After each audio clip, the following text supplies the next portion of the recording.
The ZTE Axon 7 launched not too long ago, showing to us that a flagship doesn't require a typical flagship cost. At $400, there's a whole lot of bang for the buck here. For IFA, the company is unveiling its mini companion, the ZTE Axon 7 Mini.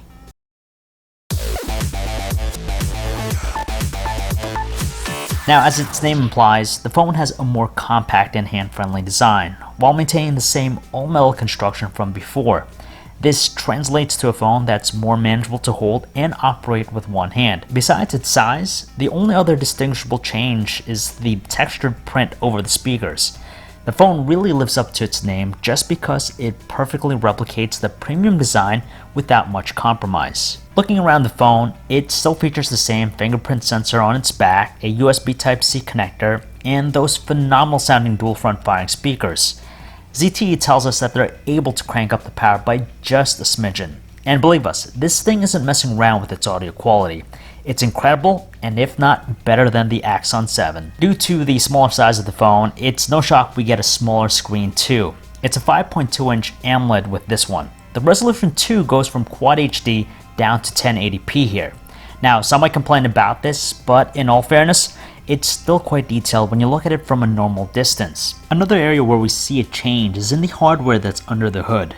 You have a Qualcomm Snapdragon 617 chip with 3GB of RAM and 32GB of internal storage.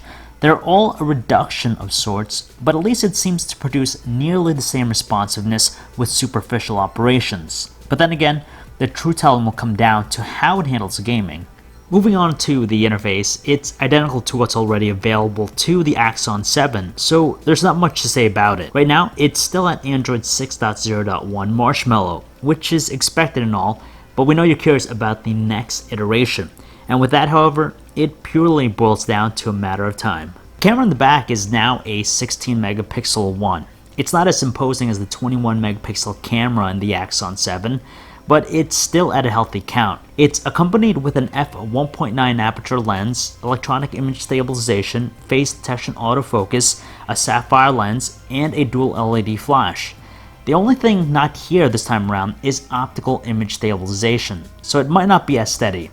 We're still curious to see how the new camera setup handles though. Arguably, the biggest draw for the ZTE Axon 7 was its price, something that even continues to blow the competition out of the water. Moving on to the ZTE Axon 7 Mini though, it's going to be sold at the retail price of €299 when it launches in some European markets at the end of September. That roughly converts to $333, which seems alright for a phone of this caliber, especially when other comparably spec phones are at $400, but it would have been more alluring if it comes out to be sub $300 when it comes here to the US. Maybe it will.